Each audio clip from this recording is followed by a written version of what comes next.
The American parasite. No one thought it could happen in North America. A parasite that uses your body as its personal feeding ground, taking over first your stomach, then your entire GI tract, forcing you to crave the foods it wants, while slowly destroying your body from the inside out. Governments are finally admitting that this is real. Measures have been proposed in New York and the country of Mexico to try and stop it. But by the time you watch this, it may already be too late. My name is Craig Capetta. I'm the Director of Science and Nutrition at Whole Body Research International, and have spent the last 24 months working with my team of doctors and scientists to figure out a way to stop this parasite that is already estimated to be infecting 250 million Americans. Perhaps the scariest thing is that its symptoms come on slowly. You may never even realize your fatigue, weight gain, or lack of sleep is the result of this bad bug, until it finally takes over and forces you to seek medical attention. In the next few minutes, I'm going to show you a simple test you can do to find out whether or not you've been infected, and if so, how to get rid of it before it causes potentially irreversible damage. I'm also going to expose the major government screw-up that allowed this to happen, and how they are now scrambling to fix it. Warning, the information I'm about to share with you is controversial because this parasite comes from the most unlikely place, your food supply. In the next few minutes, I'm going to expose the manipulative practices of several very large corporations, companies like General Mills, Nestle, and Coca-Cola, that they prayed the public would never discover. It's a tangled web of bribery that makes your average politician look like a saint, and they are currently spending tens of millions of dollars in false advertising to try to cover up what they have done. But it's about time someone pulled back the curtain. That's why I've spent a considerable amount of time and my own money over the last few months creating this video that they do not want you to see. So if you're serious about the health of your family, turn off your cell phone, take a seat, and make sure you watch every word of this presentation. What you are about to see and hear may shock you, but it may also save your life. Let's get started. The year was 1950. The death rate by heart disease in America had jumped to an astonishing 30%. Only far back as the 1900s, it was 10%. In just 50 years, deadly heart attacks had increased by a factor of 3 times. People were dropping dead at an alarming rate, and no one could figure out why. Then, on September 24, 1955, America's own president, Dwight D. Eisenhower, suffered a heart attack, sending the entire nation into a panic. The crisis was now real. On Monday, September 26th, the Dow Jones plunged 6.5%. The total paper loss of the day was $14 billion, the largest ever, including that of the Great Depression. President Eisenhower would not walk again until October 25th, and would not return to the White House until November 11th, nearly 6 weeks later. By this time, the fear of heart attacks was on everyone's mind. Enter government researcher Ancel Keys. Mr. Keys was a Harvard-educated scientist who had helped design rations for the U.S. Army during World War II. Mr. Keys set out to discover why Americans had the highest rate of heart attacks out of any of the first world countries. In what would later become known as the 7-country study, Mr. Keys discovered that Mediterranean nations had the lowest heart attack rates in the world. Their diet also contained the lowest amount of fat. He concluded the American high-fat diet was to blame for our heart attack problem. Correct or not, finally, the public had an answer. In 1956, representatives of the American Heart Association appeared on television to inform the public that a diet which included fats, such as butter and lard, and fatty foods, such as eggs and beef, would directly lead to deadly coronary heart disease. The government's own health officials began recommending people adopt a low-fat diet to protect themselves and their families. Brochures on how to eat low-fat were passed out in schools. No one wanted to suffer the same fate as the president, or worse, drop dead. Most were fine with Mr. Keys' reasoning. He became a celebrated hero and was even put on the cover of Time magazine, though he himself would many years later change his own opinion on the matter. For the time, a low-fat diet was universally accepted as the only surefire heart attack fix. Yet there was one sector that wasn't happy with this, and that was the big food conglomerates. You see, previous to Keys' findings, their favorite way to flavor their foods was by adding more fat. Food scientists had discovered that fat was a flavor carrier. It could deliver taste and odor compounds from different parts of food, and provided texture and mouthfeel that made food taste better. Without fat, food tasted like cardboard. But now, the public was demanding their foods be low-fat. Processed and canned foods began to go uneaten as people turned to more natural, lower-fat alternatives. If it didn't say low-fat on the label, people stopped buying it. The conglomerates scrambled to find new recipes that would allow them to call their products low-fat, yet still taste good. Food scientists were called in by the dozens, and finally they discovered something even better. You see, unlike fat, this new flavor additive was actually addicting. It goes by many different names, but you may know it best as refined sugar. Did the food industry know it was dangerous? Even many doctors of the 1950s would argue they certainly did. As far back as 1808, studies had been done proving sugar was not only unhealthy, but actually toxic. Believe it or not, sugar manufacturers were pulling PR stunts back then, as they do today. In 1808, the Committee of West India, a large sugar conglomerate of the time, appeared before the British House of Commons to offer a prize of 25 guineas, about $1,000 in today's coin, to anyone who could show an experiment that proved sugar was good for feeding and fattening cows, hogs, and sheep. Food for animals has always been expensive. Sugar was extremely cheap, so many farmers took on the challenge, hoping for good results. The 25 guineas would be just a bonus to the new, cheaper food supply. But as you may have guessed, the attempts were a disaster. Many resulted in the death of livestock.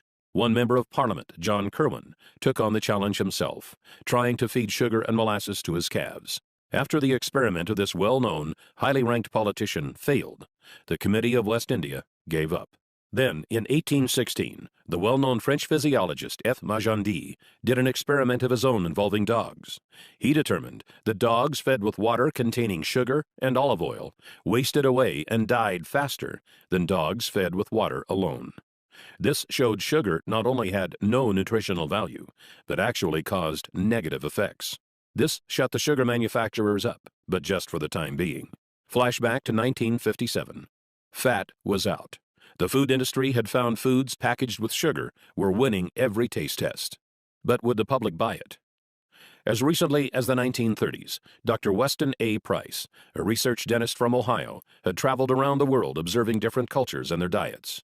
In 1939, he published a paper that revealed in horrifying detail what had happened to the teeth and health of those in cultures who had incorporated refined sugars into their food supply. Sugar still had a bad name. The conglomerates would need to make a move. Later, in 1957, noted Professor E.V. McCollum, who was often referred to as America's top nutritionist of the day, published a book called A History of Nutrition. In it, he argued that despite there being dozens of experiments done since the 1800s, proving sugar was bad for human consumption, those experiments were all flawed due to human error. This book was published and marketed with the same ferocity you see with bestsellers today. But where did it come from? No scientist has his own money to publish a book on such a grand scale. And let's face it, A History of Nutrition? It's not a title that will make a book fly off the shelves. A look inside the book revealed it was published and marketed by a company called the Nutrition Foundation, Incorporated. Who was the Nutrition Foundation? I'm glad you asked. It happened to be a front organization for the leading sugar conglomerates of the time, including the American Sugar Refining Company, Coca-Cola, Pepsi-Cola, Curtis Candy Company, General Foods, General Mills, Nestle, Pet Milk Company, and Sunshine Biscuits, about 45 companies in all. And did the Americans buy it? Oh boy, did they ever. Sales of processed foods skyrocketed. All they had to do was put low fat on the label, then dump in a bunch of refined sugar, and it would sell like crazy. A 2012 study by Dr. Robert Lustig of the University of California, San Francisco, revealed that sugar is just as addictive to the human brain as cocaine, setting off the same dopamine triggers and forcing us to crave more and more of it. So it was only natural that humans would begin to consume the new sugared products at a feverish rate. The food conglomerates responded to the increasing sales by using even more sugar. It began to find its way into foods you would never expect, like hot dogs, yogurt, spaghetti, and breads. As the decades passed, obstacles would spring up, but each time, the conglomerates had an answer. In 1965, the Fair Packaging and Labeling Act began, requiring their products to be honestly and informatively labeled. By this time, the public wasn't so hot on sugar anymore, but that made no difference. The conglomerates simply hid the sugar by putting it into new forms and creating new names. This way, people wouldn't see the word sugar on the food label, but it could still be hiding inside.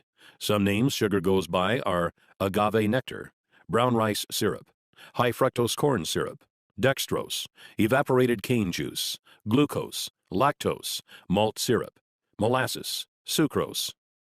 Another classic example is when the sugar pushers began putting the word natural into all of their advertising. Made from natural ingredients became their slogan, but all refined sugars are made from natural ingredients. So is cocaine and heroin. During the 1970s, armed with new studies showing the dangers of refined sugars and exposing them in all of their forms, the American public began to wake up. For the first time since the 50s, sales of certain high-sugar foods slowed down. But the conglomerates had prepared for this and had been hard at work developing yet another weapon of their own: artificial sweeteners. Perhaps the most notorious of these was aspartame, more commonly known as Equal or NutraSweet. The story of how it became approved by the FDA is startling. By this time, the diet craze was in full swing, and the diet food market was a billion-dollar industry. It was banned in 1973, and another artificial sweetener, cyclamate, had recently been banned when it was found to cause tumors in tests done on animals. Aspartame was initially also rejected by the FDA, but its developer, G.D. Searle, was not having it. Searle presented the FDA 100 different studies that showed it was harmless, studies G.D. Searle had funded themselves. Why not? They knew if they could get it approved, they would make billions. But despite what their studies said, every time an independent study was done, it was found to be dangerous for human consumption. For the first time in history, the FDA sought criminal investigation into a food manufacturer for misrepresenting the safety tests of a product. What the investigation revealed was shocking.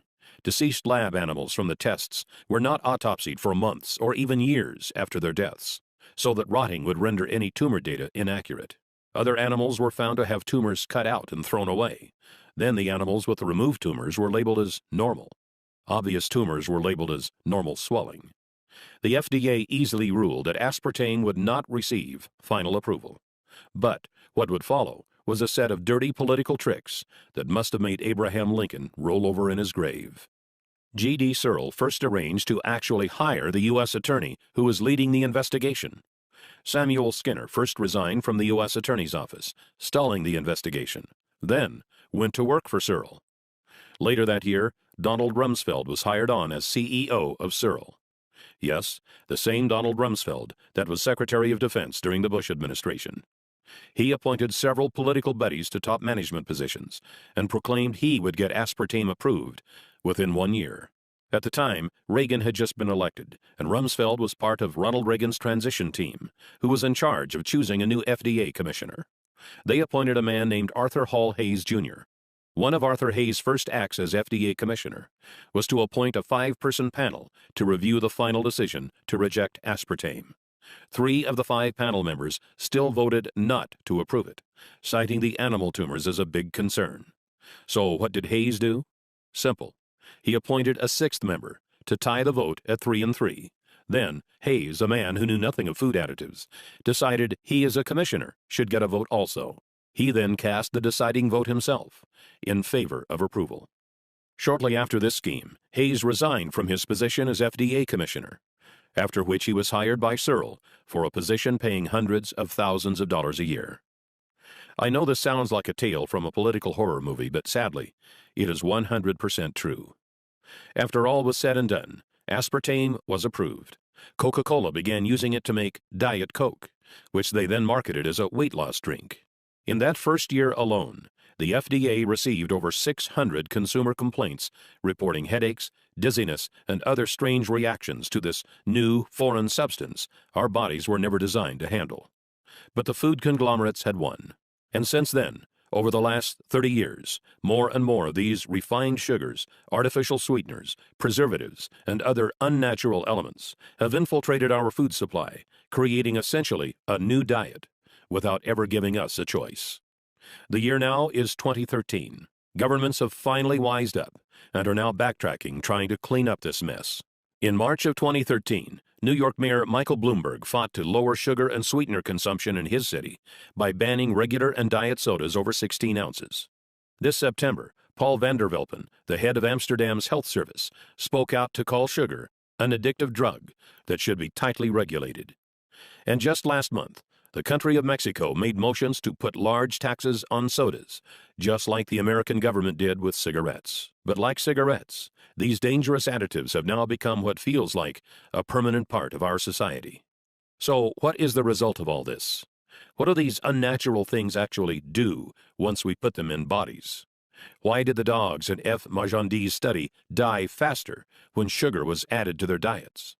Why are more people getting sick than ever before? Why are more people suffering from obesity than ever before? And why is cancer predicted to soar by 50% by the year 2020? The answer may frighten you, as it did me.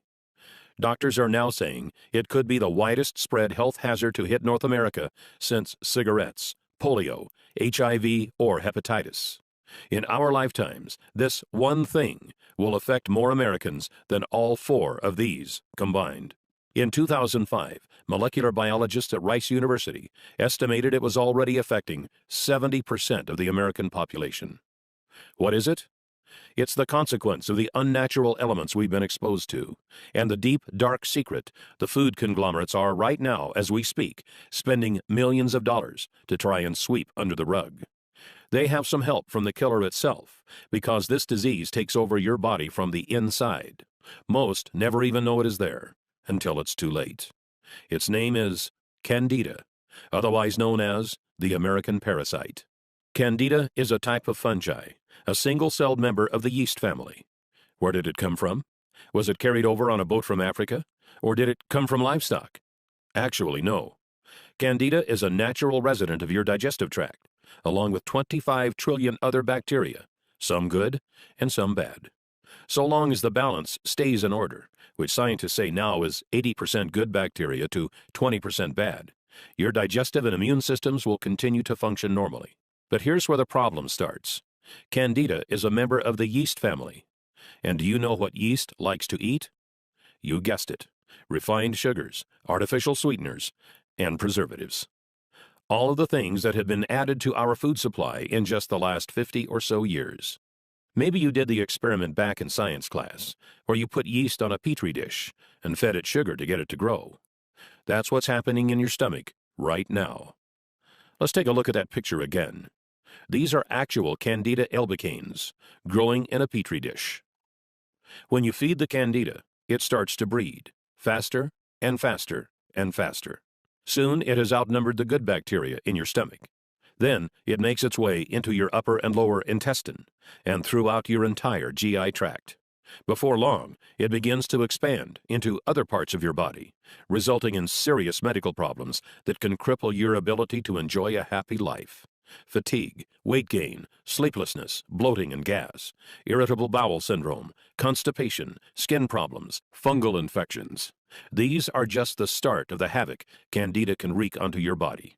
If you're suffering from any one of these symptoms, it's very likely this parasite is to blame. When you take antibiotics, Candida growth accelerates even faster, as antibiotics kill off many of the good bacteria that would otherwise keep it in check. It's because of all this, doctors estimate that currently, at the time this video was being produced, in the fourth quarter of 2013, 80% of all Americans suffer from some degree of Candida overgrowth. Dr. David Perlmutter, a personal advisor to Dr. Oz, who you may know from the show, and his current New York Times bestseller Grain Brain, recently stated, "Those of us who deal with this health condition in a clinical setting are witnessing what now seems almost epidemic." Dr. David Perlmutter. The reason Candida is so dangerous is because it directly affects your digestive system, which is the largest internal organ in your body. It's also the home of your immune system. So when your digestive tract is weakened, so is your ability to combat sickness and disease. Left untreated, it can begin to affect every area of your life. Here is a list of common Candida symptoms composed by Dr. Mark Hyman, recognized Candida authority and best-selling author of The Blood Sugar Solution. General symptoms include chronic fatigue, loss of energy, general malaise, decreased libido, sensitivity to foods, chemicals, or other allergens, eczema, psoriasis, irritable bowel syndrome, toenail fungus. Gastrointestinal symptoms include thrush, bloating and gas, intestinal cramps, rectal itching, altered bowel functions such as diarrhea or constipation, yeast infections, frequent bladder infections, irritable bladder.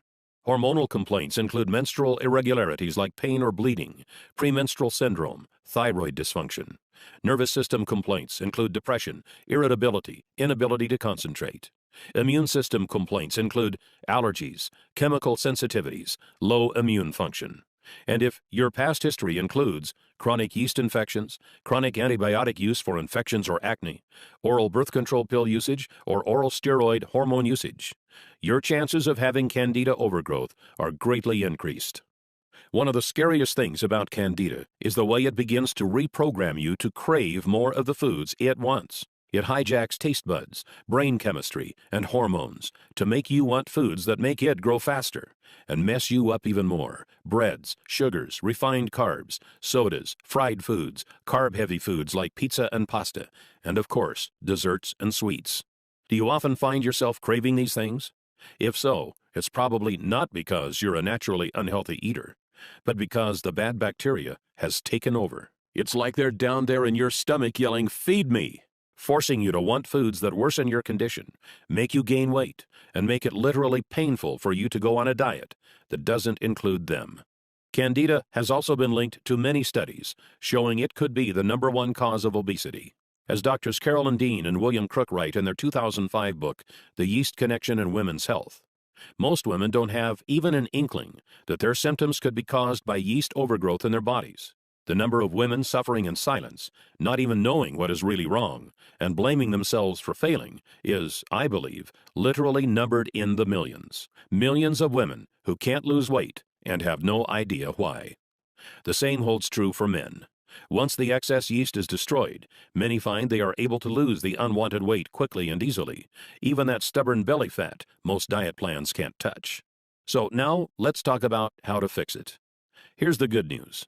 To start feeling better, you don't have to necessarily get rid of all of the Candida. You just need to balance them out. As I mentioned before, your gut is also home to a lot of good bacteria. To start feeling your best, you just need to get to the 80-20 balance. 80% good bacteria, 20% bad bacteria. There are two ways to do this. The first is going on a real, all-natural diet. That means completely eliminating all processed foods, refined sugars and carbs, artificial sweeteners, and also white breads. Then supplement your body with foods that are high in a special kind of good bacteria called probiotics. Probiotics are clusters of good bacteria that, like a powerful army, go into your stomach and form colonies that far outnumber the Candida. They were first brought to attention in 2008 by Nobel Prize-winning physiologist Eli Mechnikov. Noting that Bulgarians at the time lived longer than anywhere else on Earth, he set to find out why, and deduced that it was because of their yogurt-heavy diet. He even named the first probiotic strand he discovered, Lactobacillus bulgaricus, as a tribute to them. Foods that are high in probiotics include sauerkraut, kefirs, olives, and fermented vegetables. Eliminate the unnatural elements from your diet and start eating those foods, and your gut will eventually balance itself out. But let's be realistic. In today's world, that is nearly impossible. Who wants to never eat out at another restaurant, or never go over to a friend's place for dinner? Luckily, there is now a better way. Scientists have recently figured out how to load your gut with probiotics without having to change your diet at all. They've been able to put these living bacteria into pill form, so you can take them with your meals, no matter what those meals may be. They offset the bad foods you eat, populate your gut with good bacteria, and instinctively balance you to the right ratio. Once this happens, all sorts of exciting changes can happen in your body. You have more energy, feel more alert and more active. You can focus better on work. You feel smarter, more productive, more creative. Many no longer have the need for coffee or caffeine, as your body is now able to get more energy from food and tap into it easily. Dr. Alan Walker, professor of nutrition and pediatrics at Harvard Medical School, recently stated, "Evidence from clinical research demonstrates that adding good bacteria to the diet promotes a healthy digestive and immune system. This makes your disease-fighting ability stronger, so you get sick less often." In a 2001 study, Children from daycare centers in Helsinki, Finland, were given milk with and without probiotics. Those who drank the probiotic-enhanced milk were 17% less likely to get a respiratory infection and 16% less likely to call in sick because of illness. Harvard Medical School has also recently gone on record to proclaim probiotics' effectiveness at preventing vaginal yeast infections, as well as antibiotic-induced diarrhea. Dr. Michael F. Roizen, New York Times best-selling author and chief wellness officer at the Cleveland Clinic, recently said, "Taking probiotics is a habit that can really benefit the digestive system, which is intricately connected to our overall health." Many also find weight begins to fall off, since your gut processes food more efficiently. If you've had trouble losing weight in the past, it could be because the candida have clogged up your digestive tract, which can greatly slow down your metabolism. You'll also notice those carb and sugar cravings fade away. You'll actually find yourself craving good, healthy foods that make you look and feel great. All in all, your digestive tract contains 60% of the cells in your body, so it's no surprise that clearing it up can make you feel like a whole new person. Oh, and before I go, I feel it's important I tell you about one more thing. It's important we talk about the costs of not taking care of your gut, because this is not a problem that fixes itself. If you are currently suffering from fatigue, irritable bowel syndrome, skin rashes, reduced sex drive, low energy, obesity, or lack of sleep, then chances are you are one of the 80% of Americans who has some form of candida overgrowth. Unless you are willing to make an immediate, drastic change to your diet, symptoms will only worsen for you as the bad bacteria continues to grow. Think of it this way. Imagine if all of a sudden you decided to never brush your teeth ever again. The plaque buildup that would form is not unlike what goes on in your gut when it's untreated. Sure, you'll be fine for a while, but eventually you'll begin to get cavities and mouth rot, and then you lose your teeth, and you are out of luck. It's very likely the exact same thing is going on in your gut right now. The food that causes bad bacteria to grow on your teeth is the same food that goes into your stomach right after. So it only makes sense that it would cause bacteria growth there also. But in your gut, the consequences are much more severe. While your mouth and teeth are certainly important, they are just a small part of your body. Your digestive tract is your core. It actually contains 10 times as many cells as the entire rest of your body. Untreated, it could begin to affect your health in ways I'd never wish upon anyone. Bad breath, constipation, acid reflux, indigestion, fatigue, lack of sleep, skin problems. These are just the early symptoms. The scariest part is that with 70% of your immune system in your digestive tract, if it can't function properly, you become susceptible to not just getting sick, but to some very nasty diseases like ulcerative colitis, lupus, multiple sclerosis, and arthritis. And those can't be cured by balancing your gut. That's why it's critical you get this handled now, before it's too late. Fortunately, there's an easy way to fight back against the bad bacteria. Simply take 1 capsule of probiotics daily, preferably with a meal. Within just a few days, you'll feel exciting changes in your body. You'll find yourself sleeping better and waking more rested, but with new, exciting energy. You are ready to take on the world. You are no longer tired after meals and no longer find yourself craving bad foods. But when you do cheat once in a while with pizza or ice cream, you still feel great knowing it's not going to go straight to your hips. Don't be surprised if your bathroom habits become more regular.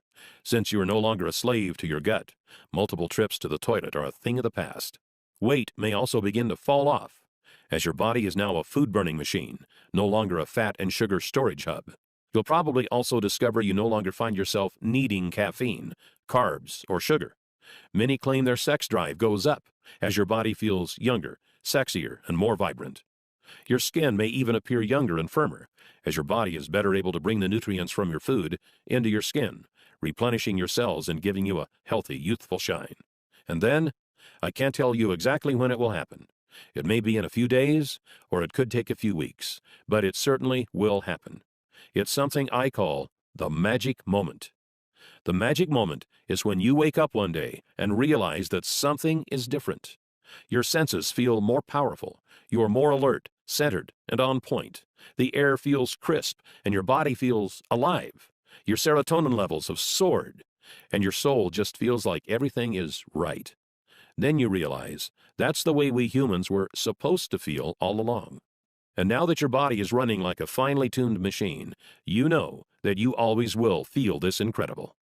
It's a feeling you can't really put a price on. Our health is our most precious asset.